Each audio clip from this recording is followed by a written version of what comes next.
Episode 13. You know it's me, Melly Mel. You know it's your boy C.O. McLean, yes sir. All right. Yeah, man, we here, man. We live. I mean, before they come into, we got a lot of cool things to talk about. Before I guess they even come on, let's attack those. I'm gonna start off, man.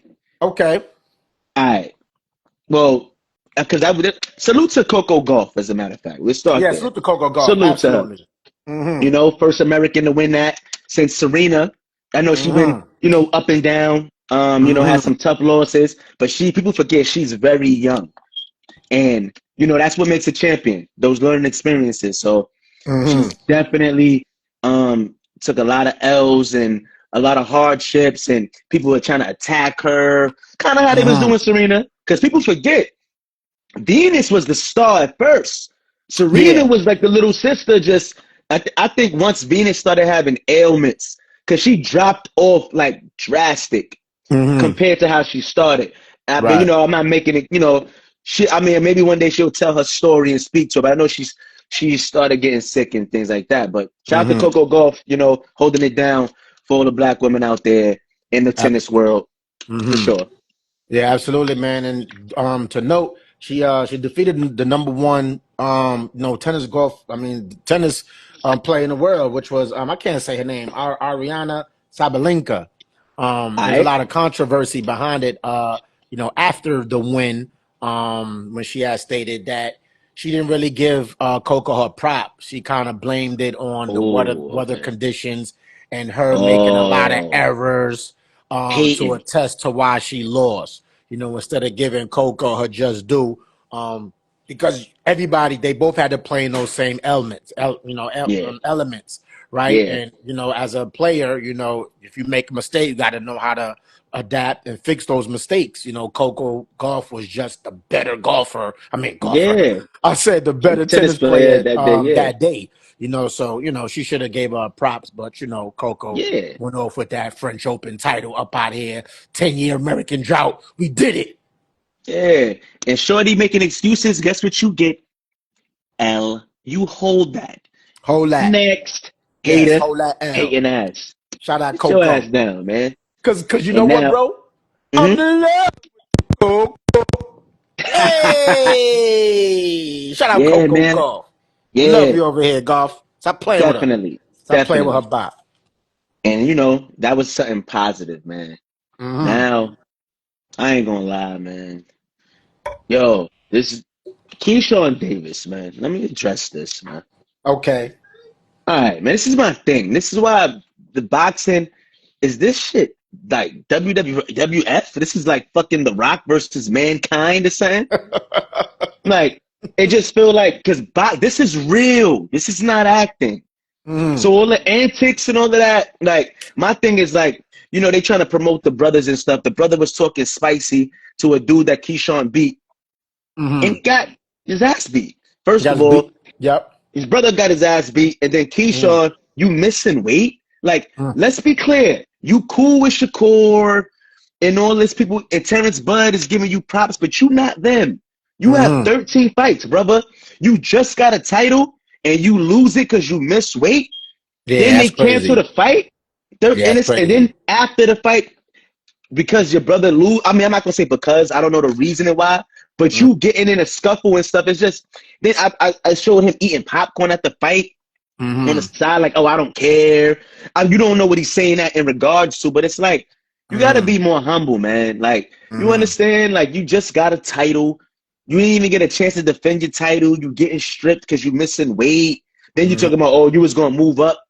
How you gonna move up to 140 calling out Tank? And Tank's in 135. That's crazy. So, but I don't know, man. It's just, to me, I just like how he was after. Like, what are you doing? Like, be professional. You miss weight. Right. Shakur, I think that happened to Shakur one time. He missed weight, and it happens. So it's not a problem as far as like it happening. It sucks because you got stripped of your belt. And then the fight ended up getting canceled, but just be professional after. Right. You understand what I'm saying? You a young black man out here talking about Michael Vick and Iverson because they all from Virginia was just showing you love and boom. Right. It's like, all right, cool. Like, if you learn anything from them, they had to go through all of those hardships and people coming at them and stuff. So if I know they giving you game, they not telling you to do the shit you was just doing. Right. Come on, be professional, man. Right. Especially like you just got stripped of a title. So that was the thing that kind of made you kind of get boosted into the part where fighters want the challenge and all that stuff. Yo, you have no title now. Your record 13-0. You didn't fight nobody. Right. The title was your main thing, and for you to get stripped, lack of discipline, lack of professionalism. Come on, like what they messing up their whole brand over there. Right. Like, now he was supposed to fight at 135 for fighting Los Santos, right? That what's his name? Yeah, De Los Santos. Yeah, De Los Santos. So what I'm hearing is that he intentionally missed the weight because he came in about roughly 4.5 pounds over the 135 pound limit. What up, Taz? What up, boy? Yo, what's good? Over the limit. So they were saying that he intentionally missed the weight because he was potentially scared because he was, I guess, his camp got inside, look at the sparring, and they said he's a heavy hitter, so they didn't want to run the risk of him losing that fight and getting knocked out. So it was word around, online and stuff like that I read that he intentionally missed that weight. That's why he came in there all lackadaisical eating popcorn because he had no intention to fight. And dancing at the scale, they were saying too, like he was bugging. He had no intention to fight. He had no intention to fight because if you had intention to fight, you don't come 4 pounds overweight. You may be like a 0.5 pound, 1 pound because you maybe ate something right before the weigh-in just to try to make the weigh-in or whatever. But 4 pounds overweight, and it was close to 5. He was like almost 4.5 pounds overweight. That's a lot of pounds overweight to, for a weigh-in, knowing that you could potentially have your title stripped. So I just think that, like you say, he didn't. Well, I think is on top of he didn't take it seriously, and from what I've read, that he intentionally missed it because he was afraid of getting knocked the fuck out by that dude. You know what I mean? So, we'll see. We'll see how this develops. You know what I mean? What up, Tommy? What up, baby? What up? Yeah, hey, we're gonna because we was gonna talk about the Derek Jeter the best shortstop. So we'll talk about that, and you get on time. We're gonna get you on. Yeah, my boy Tom is the baseball savant. But him calling out, him can't even make weight at 135, but want to move up to fight Tank. That's ridiculous. Yeah, it don't make sense. What are we talking about? That make no sense. Yeah. Keyshawn Davis about to take care of this dude, Roach. Once he take care of Roach, you about to take care of him. You think he gonna wash him in a rematch? Yeah. Take him, get him out of here. We're gonna see. We're gonna see. Because I'm not gonna lie. Tank better get him out of here. That's all I'm gonna say. He better. I from watching boxing and just seeing, Tank and get him out of here this time. So basically, let me ask you this: is this gonna be a repeat of Roy Jones versus Montel Griffin? The rematch? You saying Roy he gonna do Montel Griffin like how Roy did him in the rematch? First round, get him out of here. That was Roy in his prime. I ain't gonna disrespect Roy in his prime like that, and I'm not gonna disrespect and put that onus Tank is in his prime. I ain't gonna put that onus on Tank like that. So Tank is Tank, Roy is Roy. But I'm just saying, like, as far as the scenario, they like, yo, that was a tough fight. Because remember Roy Jones spanking everybody. They're like, yo, Montel Griffin giving him, and then he ended up losing because of disqualification. Well, yeah. So it's like, and people feeling like Tank might have lost. So that's why I'm saying it's a similar scenario. Now Roy Jones in the rematch is like, nah, I'm getting him up out of here. We got him out in the first round. Like, he ain't messing with me. That's why I'm like, do you think Tank got to come out like that? Yeah, I mean, I will hope Tank come out that way. Out for that knockout, because if you look at the first fight, it wasn't really like we're gonna see Taz, because I don't feel like we're gonna see Taz. What Taz said, he slept on the like first gonna time. Get him out of here. Yeah, I don't think he slept on him. I just think that because Roach is a good fighter. You know what I mean? It's not like he a slouch. He came prepared. He came to fight. And it wasn't, is box styles make boxing as well, right? Yeah. So, if you got a boxing that's able to go southpaw and able to go his traditional stance and stuff like that, kind of confuse a lot of boxers, So I just think that Tank, that first fight, people said that Roach won, but there's a lot of people that said Tank beat him. So that's why it was ultimately called a draw. So Yeah, this time around, being it that gotta be. It gotta both be fighters decisive. got to feel, I just think that Tank gonna take him out of there this time. I think gonna knock him out in probably like the 8th or 9th round. You know what I mean? Yeah, Quote me on but that. Quote Roach. me on that. Quote All me on right, that. And come back to and that. yeah, and then I mean, we could talk about your girl Angel Reese, man. Oh, Lord Slumping have right now. mercy. I will say, like, it is not. It's not because she's like. I'm not gonna say nothing because like, oh, she's a woman or something. No, but Uh-huh. I just feel like natural ability, like her coordination is like Mm-hmm. she don't have. She's not like a skillful player. Like it's like I feel like her game doesn't translate well to the pro league. Like she might have Mm-hmm. been able to do some things in college, but like the way she, like Lisa Leslie even told her, like the way she laid the ball up.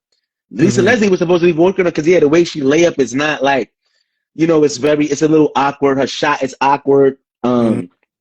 I just think that she got to work on her mechanics and because it's like when you get to the next level, it's a Mm-hmm. lot more strength and skill and certain things that you need to do to be able to, you know, to be productive.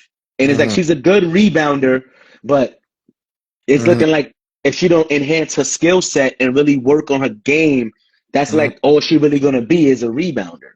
Right. You know? Um.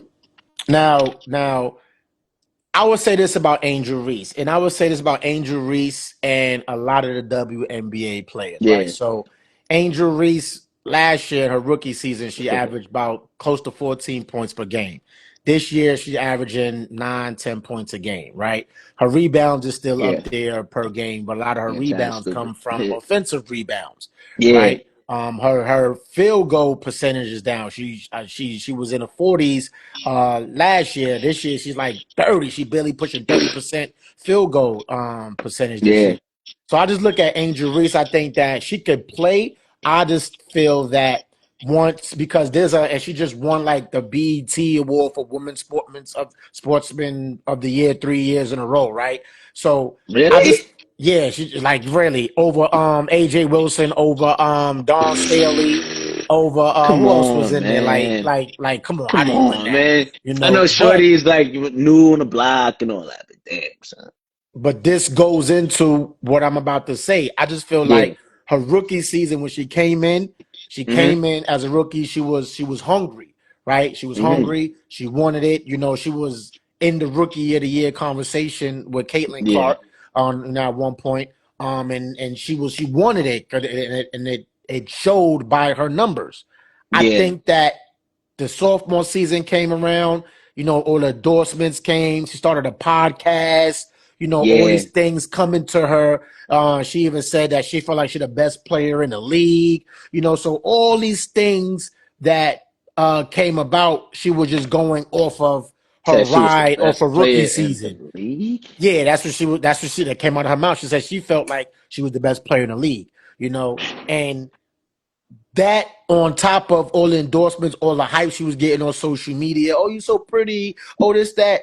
I think it kind of it affected her game on the court because she feels like she's Shorty's this. tripping. She feel like she's nice, and Shorty's the tripping. woman caught up to you like, listen, you are really not that good, and it's showing. She came to the game the other day, looked like it was a fashion show, and granted, shout out to my woman, do your thing. I'm not mad at that. But when you get on that court, all that shit goes away. I was just talking to my people the other day. I'm like, a lot of these NBA players, they come in there with their full lace fronts, they nails on, makeup on. Like, you coming out there to ball. You see Caitlin Clark just put a doobie on, no nails. She out there busting y'all ass. You know what I'm saying? So you can't get mad at Caitlin Clark busting your ass and y'all out here thinking that this is a fashion show on the court. Yeah. You can't do it. Yeah. You can't be a lady and then go on the court and they gonna be a lady on the court. Nah, be a lady off the court. You get on the court, take them nails off, put your shit in the do, wrap that shit up, go out there and ball. That's what I think that WNBA is missing. They missing that element of like, yo, y'all gotta get out of that fashion shit. Be a lady when the game is over. When it's on that court, take all that shit off, take all the makeup off, the nails off, take all Yeah. that, go out there and ball. Yeah. She just gotta, really holler at least to work on your game, injuries. This Mm-hmm. bottom line. That's why, because you're not dominant like Shaq where you're just gonna be in the paint. Learn to shoot Right, that rock. And if your shit is awkward, it gotta be good where it go in and you could work with it. You're not a right. shooter. It's like you could just take time and work on your game. That's Yeah. all I would say. Because I don't have nothing against her. I Mhm. respect her and what she do. But I just see like, the skill has to increase on a professional level. And I You know don't what I even think she's mean? the best player on the team. I think Cardoza the best player on the team. To me, I don't even think Angel Reese the That best player on was the team. because that to say she thought she was the best player in the league was blasphemous. This came You're out of not her mouth. there. That's why it's like This I don't came out of even her want to mouth. sound like I'm hating. It's just like, come on, like But that just goes to nah, show you where her yeah, mindset is at, right? She thinks she's the yeah, best player in the league, in yeah, her mind. So that just shows yeah. you where, and they That's kill it. And it's sad to see that, right? Because this goes into the segue to the next one, because she just got her signature shoe with Reebok, right? yeah. And then The logo they unveiled. I think the her shoe supposed to come out a little later. Mm-hmm. And Yeah, they unveiled it during the with her matchup with Caitlin Clark. And she had a disappointing game then. They love the yeah, shoes, but her game was disappointing. Then she had another outing where she had like 4 points against Fever again, and Caitlin Clark yeah, didn't even play. And you out there yeah, had 4 points, like what I mean. For yeah. the Reebok to rebrand, and using Angel Her Reese for the as their women's basketball. is killing it. It is Yeah, killing it right now because she's yeah, playing horribly. yeah, And shout out to Shaq and AI, because they president, vice president of yeah, since 2023 for Reebok. yeah, yeah. Segue into Segue into the our joint. next Yeah, joint. can But it's like, Shaq and yo, AI say Reebok? Yeah. yeah, you pick Angel Reese, and I like the other. If you watch the documentary with it. Um, Pieces. Now I didn't sit down and watch it from beginning to end, but Mm-hmm. I'm well versed on it.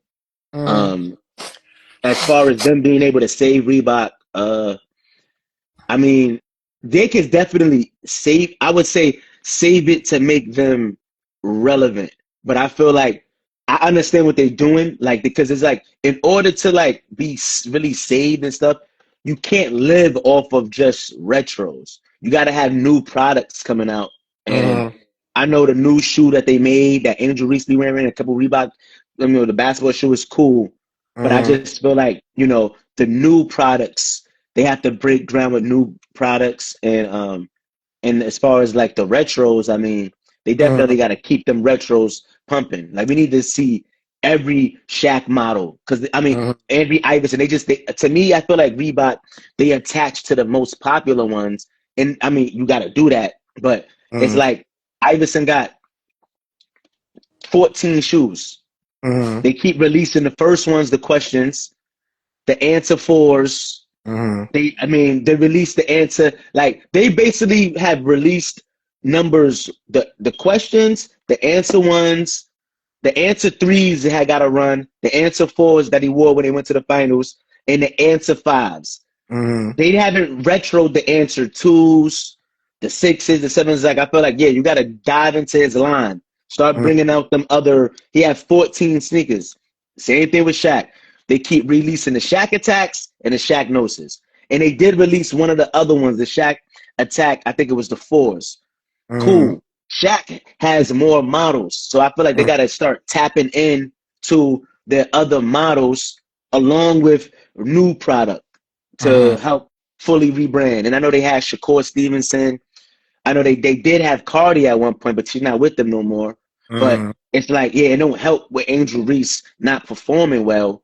Mm-hmm. But it's like, it's like they gotta keep with the retros because Frank Thomas have a sneaker with Reebok, Glenn Robinson, and Sean Kemp, like they have released those shoes, but I feel like this rebrand, like they did, Emmett Smith has shoes that they Mm-hmm. released.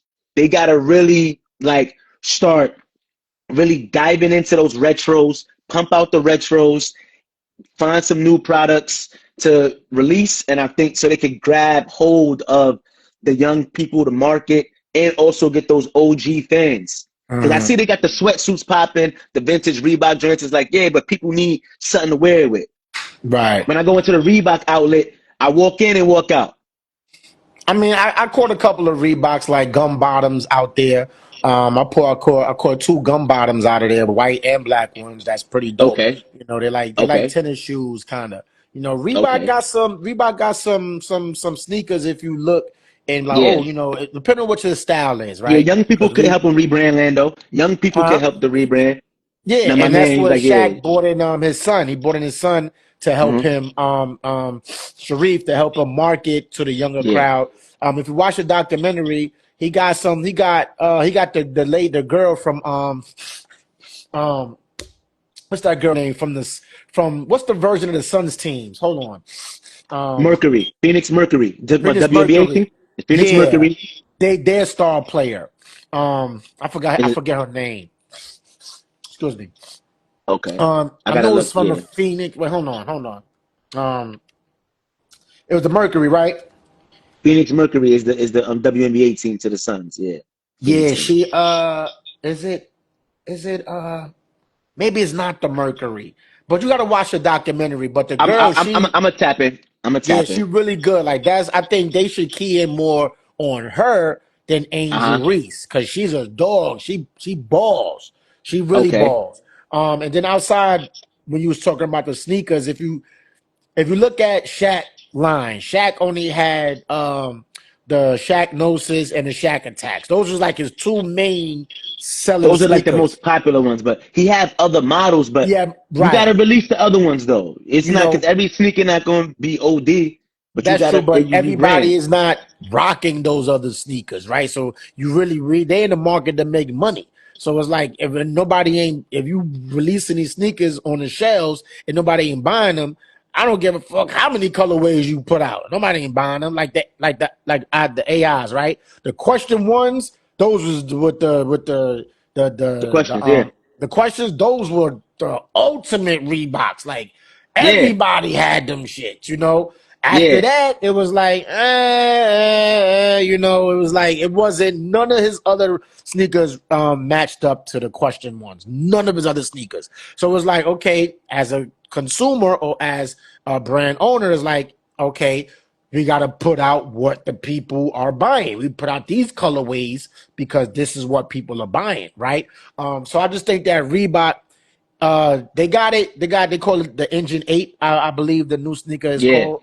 yeah. And if you watch the documentary, it was a lot going into it. Like the sneaker that they got now wasn't the sneaker that they was going to originally go with. Because Okay.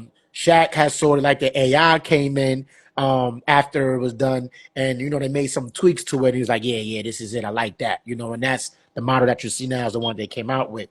But there's a lot that goes into it because the way we look at sneakers now is different from the way these youngins look at sneakers now. Case in point, when Shaq was then, he was like, yo, no high tops. The dude's not balling in high tops no more. Everything is low cut, right? And you think like, Yeah. why are you balling low cut for ankle support? But I guess more mobility, right, for ball players and the way how the style of like you see people are rocking. Remember coming up, you would never catch me no New Balances, you know what I mean, or some shit that then like I ain't wearing them shits. But now it's like New Balances, Asics, all these style of sneakers are popularized The running because of shoes. huh. I said the running shoes. Yeah, the running shoe because some colorways and it is just in, right? So I just think that Reebok with this Engine 8 sneaker, they got a good response. So it's just all about the design of the sneaker. Because, like, look how Jordan was able to maximize it because all the Jordans up to probably like in the 20s, and shit was like kind of doodle. But prior to that, they were all where you could just wear them and go outside. You could wear suits with Jordans. You know what I'm saying? Like that's how classic his designs are. And that's what is going to help Reebok is going to be the design of the shoe. And then you got Shaq and AI. They big influences of the brand. Shaq Yeah, catapulted the brand and AI multiplied the brand. Right. So those two being influences of the brand, it helps. So yeah, yeah, the yeah. kamikaze, yeah, the Kamikaze, the Sean kamikaze and Kemp's, Shaq the attack. Sean Yeah. Kemp's. Oh yeah, the Sean Glenn Kemps, Robs, yeah. Yeah, Glenn Robb sneaker was aight. The rails, Mhm, they was aight. Frank Thomas joints was, yeah, they got joints in the vault. mhm. They just got And D, tap in well, I forgot to mention D Brown kind of pioneered with it the with the pumps. pumps. Yeah. Yeah, with the dunk So contest. Yeah. because they talk about that in documentary. D Brown was the one that Okay. put Reebok on the map when he was on the court and he bent down, started Yeah. pumping his shoe. Like it must Yeah. be the Yeah. shoes, must be the shoes. Yeah. Yeah. So, Yeah. you Yeah. Yeah. know, That was dope marketing. Yeah, for yeah, you know sure. what I mean? For So, sure. Yeah. I think they can I think they could save Reebok and bring it back. Yeah. So we will see. We'll see. Yeah. Now we all know another big thing this weekend. Lance versus Michael Beasley. I mean, going in, yo, Brooklyn. I'm Brooklyn all day. Lance, love Lance, but I'm not gonna lie. Going in, I did not pick Lance because it's just, you know what it is for me? Because, they around my age. Hmm. Lance is like in my class.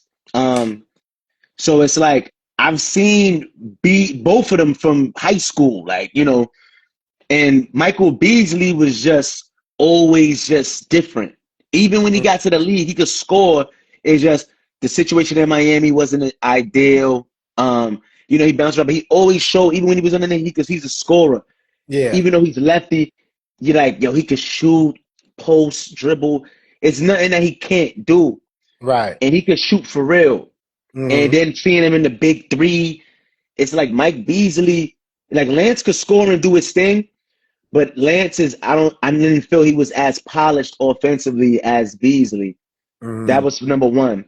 And Beasley could really shoot. And my whole question was, yo, Lance, the jump shot. Like in a one-on-one, I mean, depending on who you play, you might could just go attack the rim and post all game. But if Hmm. you at somebody who's at that level, that caliber, you gotta be able to shoot the ball consistently. And that Hmm. was the question mark. I'm like, if Lance can't knock down them jumpers, he not going to the rim all day on bees. Hmm. Because then you gotta play defense. Right. Yeah. So, and kind of like it played out that way. Because when I'm Hmm. looking at it, first Lance made a couple threes. He talking, he put it through Hmm. his legs. It was back and forth. But Right. then once the halftime and then that second cooked season, Yeah. man, he really went on a rampage. And I feel like he showed the levels because Hmm. Bees was going to the rim, out the post, middies. Hmm. I think I only seen Beasley maybe make 1 3, maybe Hmm. two. But he Yeah. didn't take a Yeah. lot of He threes didn't either, take a though. lot. Mm-mm. Nah. It was straight mid range to the Hmm. rim, Hmm. and Beasley make tough shots. Hmm. And he a lefty. I mean, I just knew it. Beasley just too polished offensively, man. So I look at it like this, right? You look at, Yeah, say you take a Michael Jordan, you say you take a Kyrie Irving, a Kobe yeah, Bryant. These yeah. guys are what? Great what? One-on-one players. One-on-one player. This is what they do. So you Yeah, took Michael Beasley, who's a great one-on-one player, yeah, compared to a yeah. guy that just in game could ball in game, but he's not a one-on-one player, and it showed in that one-on-one because Well, because I'm not gonna say Lance not a one because even in the hood and Gersh and stuff, Lance get to it. mm, Mike Bees is just different though. this is You what got Mike Beasley do. What Kobe said one time is like, "Yo, who will win?" He's like, "What? Me? This is what I do." That's yeah, just what he yeah, does. Michael Beasley is on record with Mario Chalmers saying that when LeBron played Mike Beasley one-on-one, he cooked LeBron every single time in one-on-ones. Because this yeah, is what Mike Beasley does. He's a one-on-one player from the NBA to the street top. yeah. Now, Lance is the type of person, yeah, he'd do some one-on-one moves and get you like he caught him, with the through his Through the legs and leg. all that. Yeah, Yeah, that's cool. But when it come down to the nitty-gritty, Mike Beasley was like, yo, back up, post up, fake hezzy, back down, jab step, because these are one-on-one player type moves. Lance Stevenson was just bricking the whole fucking game. He was hot at first. but that's what I'm saying. The jump shot, it Yeah, failed him. he wasn't It even. failed him. I Yeah, mean, the jump he shot. didn't. he didn't even really try to go to the hole a lot. He was because just he started when you down by a lot, it forced you to shoot. Because once he got down by double digits or it was down by like 8, like trying to go to the rim every play, you gotta start hitting jumpers. You gotta get some 3 balls, and that's kind of what forced him into having to play like that because you're trying to play catch up. So like the jump shot, that was the difference in the game to me. Yeah. The jump shot, and Lance was bitching a lot though. It was a lot of stopping the game, the and game, the it was a lot of scuffling. that. Yeah, it was like, yo, come on. Like I feel like he might have lost focus a little bit too. It's like, yo, like focus on bees in this game. You know what I mean? I think he lost focus after he got into a scuffle with somebody in the crowd. Yeah, one of the dudes. Yeah. And then after that, it was just like because prior to that, I think he was up. He was up or down 2 or either up 1 or At down halftime, 2. the score was 15-12 or 13 at halftime. Right. And then after that, it was 29-13 at one point. Right. And then Lance made 8 points late and made it look like it was closer than what it was, but it's like, nah, you got work. Man. Yeah. And the last play of the game was sad. He was on his back trying to hold him. Yeah. Like it was Brooklyn went out bad on that one. Yeah, and then they on the same team in the Big Three, the Miami team. They just added a Miami team. Yeah, so they on the same squad in there. So that should be dope. It was for 100,000 though. 100,000. You know, I don't know, and it was other cards on there. I didn't watch all the other cards. Yeah, now them other dudes be hooping. They part of that program on a regular with the one-on-ones. But the headline was Beasley and Lance because the NBA dudes. But the other dudes they be hooping on a regular, getting it in. My man Ness put me onto that actually. Who? My man Ness. He put me on to tapping in. Yeah, he to tap into it, and I started tapping in, and I'm like, all right. Yeah. And what's dope about that is that I think that's going to start to open up more NBA players to partake in that. It should, especially if it's a stakes that high, right? Because it's like 100,000. You know what I mean? Shit, yeah. Let's get it on. You feel me? So I think that you're going to have a lot more play, just like how the Big Three started. The Big Three started. It was like, what's this? A lot of retired NBA players coming in. They picked up and look where it's at now. Think one-on-one. That's interesting to watch. I would love to watch former NBA players play one-on-one. Like you get your dream one-on-one matchups, right? So that'd be like picture like I would like to see like who like T-Mac. T-Mac go one-on-one versus He actually got a one-on-one league. T-Mac. He do? The people come in his crib at his house and play, yeah. He have a one-on-one league, yeah. But T-Mac was like, they was trying to talk to him about one-on-one. He was like, nah, these dudes are cook me right now. He's like, I can't even move right now. Can't even move right now? Yeah, that's what he said. I can't even move right now. But at least he honest. Yeah, he's like, I can't even move right now. I wouldn't even do it. At least, that back hurt. But now, shout out to Lance and Mike Beasley, man. That was dope for the culture. That was dope for the culture. That was dope. Yeah. And I mean, also hearing the rumblings about the Knicks with trying to get KD and all of that. Yeah. Yo. Some people they like, yo, trade Karl Anthony Towns immediately and get KD. I want to do that. I'm not gonna lie. Like people would like, Cat have flaws like everybody, but KD is a legend. He's one of the greatest scorers and players in NBA history. Nobody could question that. His status is not questionable. I just don't think that at this point trading for KD puts the Knicks over. KD's not the player that he was as far as making a team great. Just him being on your team is going to make you great. He's going to lead you somewhere. I just don't see him as that guy. He can help a team win, but the purpose the Knicks would be bringing him in for, I don't think he's at that point in his career right now.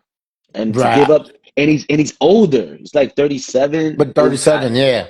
Yeah, it's like to trade. I don't see it helping the Knicks, especially if you got to give up Cat and stuff. It's different if you was giving up pennies on a dollar and adding KD to the mix and maybe giving up like, a role player like Bridges or somebody, like, and adding them to that. It would be like, but to be giving up, Cat and maybe some other stuff, I don't know. I don't see it as making the Knicks better. Yeah, I don't, because obviously you will have to. Knicks doesn't have any viable assets. They gave up all their assets to get Mikal Bridges. So if you Yeah, was to pursue KD, you're gonna have to give up a core of your team to get him. yeah. And Phoenix is going to ask for a core of your team to give up Kevin Durant, right? So I think we will make a package more suitable because they want to get rid of Bill too. So I know they can't do that to get rid of Bill and KD Because for Bill one makes money. mucho bread. So Bill and the no Yeah, trade clause. So yeah, Bill is like, yeah. listen, Bill like, fuck you. I mean, so I think Hmm. the best, and I read today that they said a deal may be done already. They just haven't announced it yet with the Spurs because the Spurs have the the most least amount that they can give up to get KD. With their Hmm. assets and still keep obviously Wemby, KD, and still keep De'Aaron Fox. Fox on that team. So if you could able to keep those three guys, and obviously they would have to trade their 2025 pick in order to obtain KD. But if they could find a way to use their assets and keep their Hmm. 2025 pick like they trying to and get KD, Spurs will be And a it makes sense because, great fit. with the draft, you're trying to find that young player. The Spurs got their young player in They got Wemby. their young And player. they got the rookie of the year, Castle. I don't know if they would have to move him to get a Uh-huh. KD, but that's already two young players already. Yep. So it's Mhm. kind of like, ain't nobody you going to draft is going to be better than Wemby. Yeah. At this, So well, you got Cooper Flag. That boy's a problem. Mavs That, have the number one pick. Cooper Flag is off the table. yeah, yeah, yeah. Like No, this is a because Cooper Flag draft. I'm you just mean saying, that like, for in terms of as far as Spurs can't pick nobody to better than Wemby. yeah, better than Oh, okay, Wemby. okay. No, Uh-huh. yeah, and even Cooper Flag being better than Wemby, Mm. that's not a guarantee either. You know, like Yeah, because we Wemby's don't know how both these sides of the guys gonna ball. play. Nah, Right. Wemby's both sides of the ball. Cooper Flag is Yeah. not Wemby. I'm not. Yeah. He's not Wemby. I'm not Yeah. even doing that. He's not Wemby. He don't shoot like Wemby. He's Mm-mm. not a unicorn like Wemby. Mm-mm. Wemby is both sides of the rock. Wemby is better than him. Like, Just and that's imagine, yeah, just imagine a KD and Wemby on the same team. that would be Like crazy. that That would be will crazy. automatically put Spurs in the top 5 in defense already with those two Yeah, guys back there. Because people forget KD does play D too when he wants to. He plays D. He's damn near 7 foot. Those two together, if they're able to keep a Castle, because if they're able to, I don't think they would be able to keep Castle. it's gonna be hard You to know, try to keep everything. yeah, it's gonna be They're gonna have hard. to probably separate with one of them. Well, we I know they're would not say separating with Wemby. I would say the 2025 pick in Castle with somebody else would be enough to get KD to that team. And then you'd be able to, move around with your cap space that you have, whatever. Because KD's Yeah, still on the contract with Sun. He still have one more year. So yeah, they could sign KD to way less money because you're still getting paid for that one. So they could sign him to a reasonable amount. I mean, they won't have to sign him because they trade him and he's still going to be on the contract with that 1 year left. So they had the option to maybe renegotiate his deal or something like that with that 1 year on there. So the yeah. Spurs, I think, I didn't even look at that until they presented it. I was like, oh shit, yeah, the Spurs and that culture in San Antonio, Oh and he yeah. loves Pop. Him and Pop got a great relationship. So Well, I Pop retired though. yeah, but he's still in the front office though. Yeah, So he's still good. He's not a coach, but he's still going to yeah, be. His influence is still going to be there. yeah, On that team. So I yeah, think that's a perfect fit. For for KD, and I think in terms of how they utilize their big men, right? Because I won't say big men, I say they players of age. Because look at Duncan was able to play until I think he was 37, 38, and still be for a long time. effective Yeah. because of the system that they had. So Hmm. I believe that that's a great fit for KD given his age and given Yeah, how they will utilize him because you got Wimby over there. That would be a great. Not saying they're gonna win a championship, but that will be they'll win a playoff series or two, depending on what they put around them. They could do that. But we'll see because I think Dallas is that team next year. Dallas is crazy. yeah, Dallas is yeah. crazy.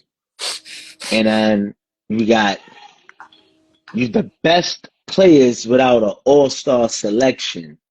Oh yeah. I yeah, I put some thought. I was thinking about it. I mean, some guys that come in my head off the top. I mean, Mm-hmm. of course, the little thing we saw with Jamal Crawford and stuff. Yeah, Uh-huh. Jamal Crawford, Monta Ellis, Monte Mm-hmm. Ellis, man. I'm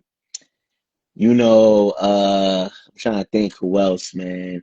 Monte Ellis was my dude, and I'm like, Mm-hmm. yeah, also, I'm gonna tell you who is a lot of them, but I'm gonna tell you who is my biggest one. I was like, damn, he never made an All Star.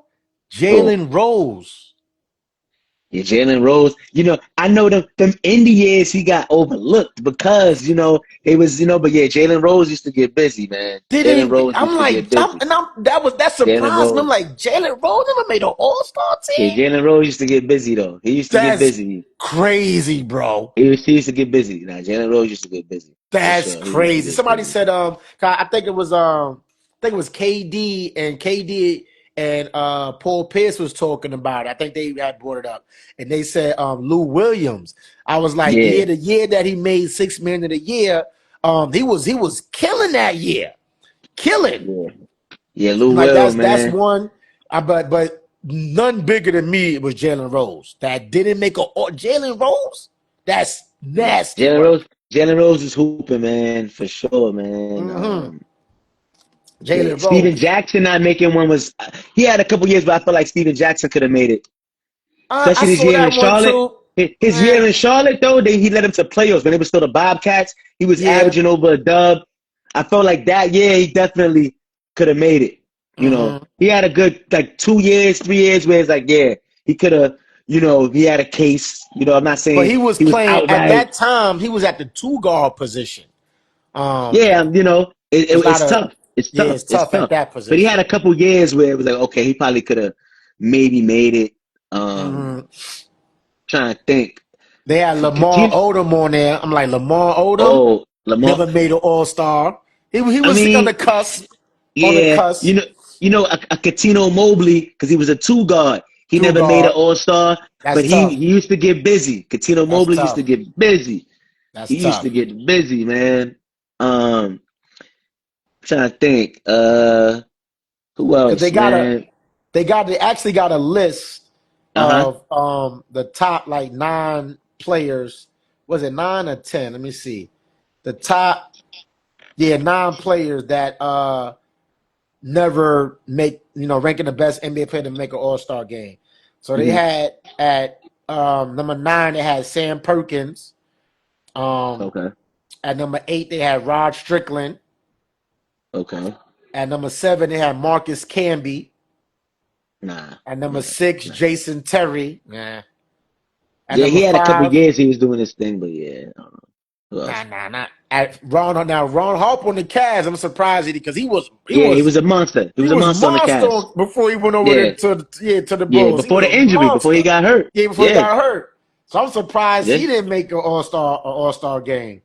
Hmm. Um, Let me see. Then they had Lamar Odom at 4, uh, Richard Jefferson at 3, Okay. Mike Conley at 2, and some guy named, and this is way back in the '80s, Cedric Maxwell. Um, Okay. that was before Yo, my time. did your boy KJ ever make an All Star? Kevin John, yeah, he made an All-Star team. Yeah, yeah. I Okay. think he All right. made it. What year did Kevin? Let me see. I just had to Yeah, ask because I wasn't sure. But yeah, he made. okay. That's my man, Okay. man. Yeah, yeah. That's why I asked you because he just popped into my head. But I'm not sure if he ever made it or not. That's why. Yeah, But he yeah. was a 3-time NBA All-Star, 90, 91, and 94. Okay. Cool. All right. Well Yeah, deserved. But yeah. yeah. This Okay. nigga KJ, stop Okay. playing with number 7, man. Stop playing with my nigga KJ, nigga. Ah, man. They need to do a documentary on Kevin Johnson, man. Stop playing I with my man think. KJ. I mean, I think that we won't ever get that because of the stuff that's tied to him. I think that's why he Yeah, don't get a lot of credit. So, yeah. unfortunately, but Unfortunately, yeah. Shout out to my yeah, man definitely KJ. was a hooper, man. On the Hell yeah. basketball wise, salute. Never made an All-Star game? Dennis Who? Rodman, bro. I mean, I'm not surprised. I mean, How the you best know, rebounder in the league don't make the All-Star game? I mean, You don't get you don't get praise for that. I mean, you get well, a rebound, a title. Ben Wallace made an All-Star game, and he's in the realm of a Dennis Rodman. So, Right. I So how mean, Dennis Rodman didn't make it? Or I'm just looking at the guys I that's think like, because it was yo, more in Dennis Rodman era, there was more bigs and stuff. Like you wasn't just gonna be making it just to be making it during that time. When you got Barclays and Chris Webbers at the yeah, that's four, tough. That's tough. Carmelones, all these like different fours that you got. Even Larry Johnson in his prime. Yeah. Like it's a lot of, and then center, like it was a lot. The bigs was bigs, and it was a lot of bigs. Derek Coleman in his prime, like it's Mhm. like when was he gonna make it? Like really over some of these other dudes. And So that's why I and think back hurt him. then in those formats, they pick like the like two centers, Yeah, two yeah, power it was more forwards, structured. It was more more structure structured. like that. Yeah, yeah, So for yeah, sure. so how you think about the NBA versus the world? How you think about that? The new All-Star format. Man, I don't know what got into these players, but to have to be going to NBA versus the world, I mean, that's what the Olympics is kind of for. I just, Yeah. to me, it's just, I mean, it's like, well, why do I have to come to this, man? Why can't I just give a little effort and I guess like they just look trying something forward? new. They trying to save it because it just keeps failing. So now they turn into this. I Mm-hmm. mean, I don't really know. I just feel like the guys got to want to come and put on a show and entertain and just, not be just letting people score and just like, like it's like Right. is this a lost art now when Right. you have all of these great players who's greater than a lot of y'all and y'all never be in the class of them, never had a problem competing at Mm-hmm. this event and making this event what it was. Why Mm-hmm. is it now when there's more money involved? When the benefit, where these people went through all these things to break ground for y'all so y'all can have all this opportunity, but it's almost like y'all don't have respect for the game. Mm-hmm. Like now, like Michael Jordan in his prime playing never had a problem competing at an All-Star game. Larry Right. Bird, Magic Johnson, like whoever you want to name, like this never was a problem. Kobe. Yeah, like it's just now everything's a problem to compete at the All-Star game. Right. Like they talking about giving you more money and doing this. It's like to me, it's just like, do y'all have respect for the game? That was something that we looked forward to. The dunk contest being whack is one thing, but Mm-hmm. the actual game, to me, it just looks like wrong on a lot of levels, man. Like Yeah. it's been bad for so long. I don't even know if it could be saved. I mean, Right. so playing NBA versus the world, I mean, I don't, I'm not I like, oh my God, I want to see this. Right. Nah. I just think that can possibly help because you got a lot of these international players, Yeah. the Shea Gilgeous, Alexanders of the world. What's the guy? Obviously Jokic, Luka Doncic, Doncic, Fred VanVleet, uh, Giannis would be over there. Giannis. So it's like Shea, a lot of the big name dudes would be over there. will be over there, right? So that would kind of like you said, like the Olympic thing, but now it's at an All-Star game level. So now it's kind of like, okay, these international stars because they always say that the world is catching up, the world is catching up. So now we're gonna see if the world has caught up. Can we say Not the that? world caught up. The world caught Right, up. but now if you put them now in an All-Star game to compete, and it got to be some kind of incentive because you could put the world with the All-Stars and they can still play the same way, right? So it got to be some type of incentive, something where it's bragging rights, because if you look at the NBA Cup, right, it's trash, but these guys be competing because there's money on the line, right? You get the trophy, you get the money, you Yeah. get the it's something that goes in the accolade now, NBA Cup champion one time, whatever the case may be. So that's something Yeah. that they compete for and look for. So I think that once, because, back in the days, right, just like with defense, everything was more rugged. And then as we progressed, things got more lackadaisical now. The NBA is about scoring now. It's not about, so making these transitions and being adaptive. So like a lot of these players, they don't have the same mindset like a Kobe Bryant had or Michael Jordan Bird. These guys had even back what the 2000 was or two where Steph and AI went AI, crazy. 2001. 2001 All-Star 2001, game. when they went That's the best crazy All-Star game of all time in me. of all time. And it was super competitive, right? Because it was East versus West, and Iverson and them had something to prove. They was like, nah, Yeah. we can't let these guys beat us. Like, we the East, brother.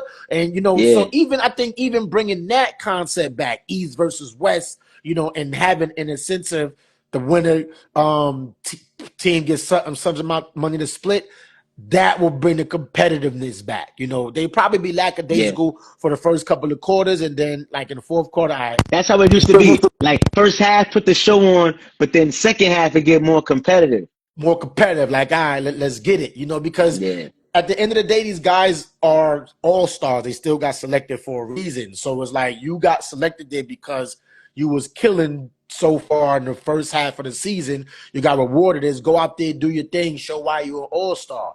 So it's not like these guys don't got the skills to still put on a show in these, because you want to see I want to see like a LeBron and KD, like East versus West, and they really going at it, playing defense with each other. You ain't got no handle. Let me get that. You know what I mean? Like, we Yeah. want to see that as a fan. I Yeah. don't want to see y'all going up and down the court.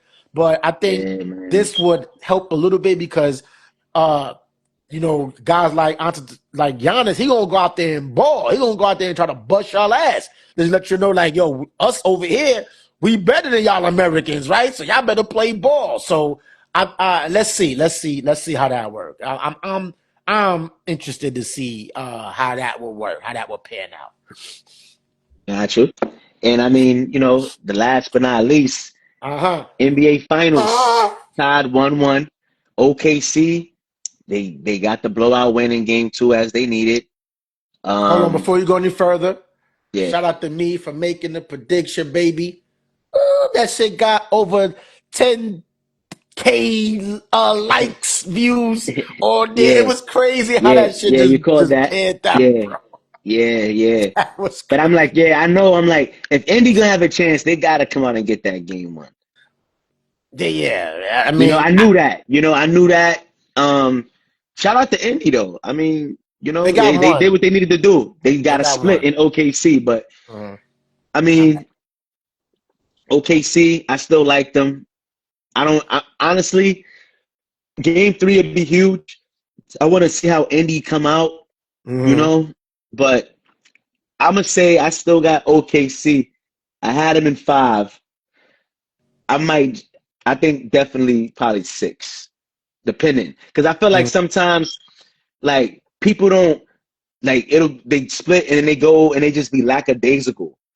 Like, if OKC want to really put their mark, one of the all-time great teams, get both for Indy, man. Make Anderson 5. But teams don't have that focus. Go ahead. You do your thing.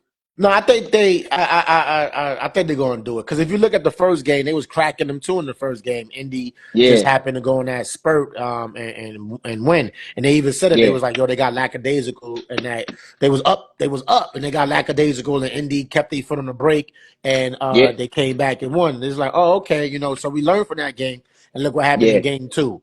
Like, it's just Indy don't match up well with OKC, man. If these guys, if you look at how they play D, they are handsy. They are all over the ball. You can't put that ball down nowhere around these guys, because they shit. They out. And Shea Gilgeous, he's just showing why he's an MVP. Like, I love this dude game. This is who Anthony Edwards should have been in that series. That go to the F them threes, you take them, but why you taking all these threes? Go to the hole, because why they missing threes? You coming down, you making your twos, and you blowing teams out. They blew Indiana out because Indiana shooting threes. Shea Gilgeous, 2. Dort can hit his 3 when he wants to. Williams coming in, and what's that other dude name? He came off the bench and was freaking killing them. I know you're talking about. I forgot his name. Light skin bull, but so it's like, those guys, Dort, those guys, Caruso, those guys, they shoot. Shaq getting down there in the Hartenstein getting down there. Like, if they really put their will on Indiana can't do nothing, right? And then they talk about Halliburton. Halliburton did his, like, I said this before, like, if Halliburton got to come out and he got to give Pacers at least 25, 30 a game to be in it. to have a chance. Halliburton Yeah. he was non-existent. He was trying to, bro, stop passing the ball, bro. If you see your team ain't doing that, you got to take it upon yourself. Just Yeah. go straight and go to the hole and get some layups and do what I do. I just think, like I said, I'm gonna keep my prediction. I said I give Indiana one game, maybe two, but I just the matchup. They don't match up well with and they gotta stop turning the ball over. Let me look at this stat. Yeah. So right now, OKC, let me see, and turnovers, right? Mm-hmm. In this series, they're averaging Oklahoma is averaging 20.5 turnovers. I mean, Oklahoma City is averaging 10.5 turnovers a game. Yeah. Indiana in this series is averaging total turnovers 20. I'm like 20? That's Mm-hmm. crazy. That's crazy. That's crazy. I'm Yeah. looking at the stats. Points per game, 116, Oklahoma, 109 Pacers. Rebounds is pretty much even. Now, obviously, Indiana got more assists than them in the series, 25.5 to 19. The turnovers Yeah. is killing Indiana, killing them. Like Yeah. they gotta And they hold still that managed ball, to win a man. game. Huh? I said, and they still managed to win a game. Yeah, they still managed to win the game. I managed to win the game with all those turnovers, but look what happened in game two.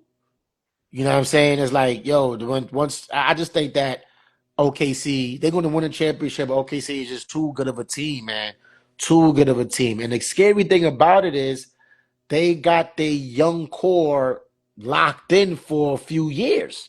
So they could Yeah. potentially become, they could get at least two out here with this team. Even though we don't know how hard it is to repeat, but with this team, and if they keep this core team together, it's going. Shea's only going to get better. He's going to add some element to his game next year. We're going to be like, oh shit, hopefully they no threes because we don't need that. But we'll see. We'll see. But yeah, man, Yeah. I don't see Indiana beating OKC, man. I don't see it. I don't see it. Now, if Halliburton come out game tomorrow and he have 30, Pacers will win. Pacers will win. But I don't see that happening because he's just naturally a passing point guard. He naturally wants to get his team involved. He's not thinking about scoring. So that's why I believe OKC is going to get him out of here in 5. All right. All right. All right. And that's all we had, man. Listen, man, that was a great episode, man. Yeah. BK Shaq was supposed to be here. Anthony Merrill, now watch, man. He always do this shit. He gonna call me, yo, bro, you ready to go on? Bro, we did a whole hour. Yeah. Yeah. Like, Yeah, man. but, it's all good, man. Shout out to my man, Ant Merrill. Shout out to my man, BK Shaq looking What's up? like. And it was your boy, C.L. McLean. Your boy Melly Mel, man. Episode 13 in the books.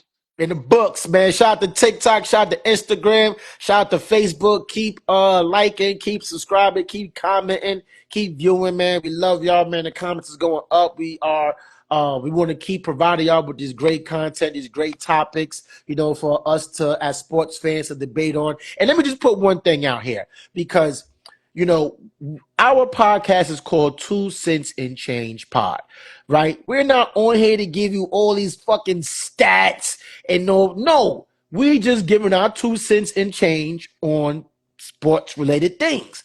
This is Yeah. our 2 cents, two brothers giving y'all 2 cents. So Yeah. please stop coming. Y'all get stats up. We not here for stats, y'all. You want to go to stats, go to ESPN and watch them give you all them abundance of stats. We ain't doing that. We make those stats here and there, but we are giving our 2 cents in change. And that's what we call.